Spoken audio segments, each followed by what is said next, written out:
ரயில் ticket confirm செய்து தருவதாக கூறி நூதன மோசடி நடைபெற்று இருக்கிறது. விரிவான விவரங்களை செய்தியாளர் சாலமன் வழங்க கேட்போம். சாலமன், வணக்கம். இந்த மோசடி குறித்து விவரிங்க. சென்ட்ரல் மற்றும் எழும்பூர் ரயில் நிலையங்கள்ல தங்களது சொந்த ஊருக்கு செல்ல ரயில் டிக்கெட்டில் அந்த காத்து கிடந்த நபர்களை குறிவைத்து தான் வடமாநில நபர்களை குறிவைத்து இந்த மோசடியானது அரங்கேறுகிறது. குறிப்பாக ரயில்வே டிக்கெட் புக் செய்து தருவதாக கூறித்தான் அவர்களிடமிருந்து அந்த செல்போன் மற்றும் பாஸ்வேர்டு, யூபிஐ இந்த பாஸ்வேர்டு பெற்றுத்தான் ஆகியவற்றை நூதன முறையில இந்த வடமாநில கும்பல் வழிப்பறியில ஈடுபட்டு வருகிறார்.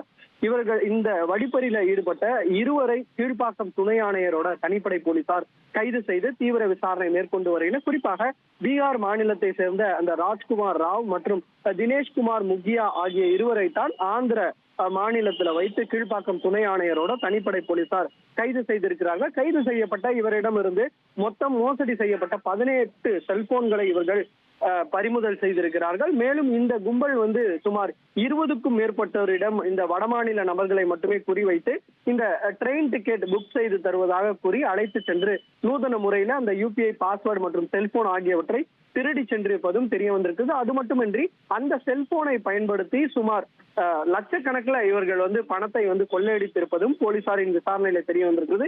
இவர்கள் இந்த மோசடி செய்யப்பட்ட பணத்துல சொகுசு வாழ்க்கை வாழ்ந்திருப்பதும் தெரிய வந்திருக்கிறது. இதே போலதான் சேத்துப்பட்டுல ஒரு நபரிடம் அழைத்து சென்று இவர் மோசடியில ஈடுபட்டதாக அவர் அளித்த புகாரின் பேர்ல தான் கைது நடவடிக்கை மேற்கொள்ளப்பட்டிருக்கிறது. மேலும் இவர் பதுக்கி வைத்திருக்கக்கூடிய பணத்தையும் போலீசார் பறிமுதல் செய்யக்கூடிய நடவடிக்கையில போலீசார் தீவிரமாக ஈடுபட்டு வருகின்றனர். விவரங்களுக்கு நன்றி சாலமன். உங்கள் தந்திவன் தொலைக்காட்சியில் அரசி தினமும் பிற்பகல் 2 மணிக்கு காண தவறாதீர்கள்.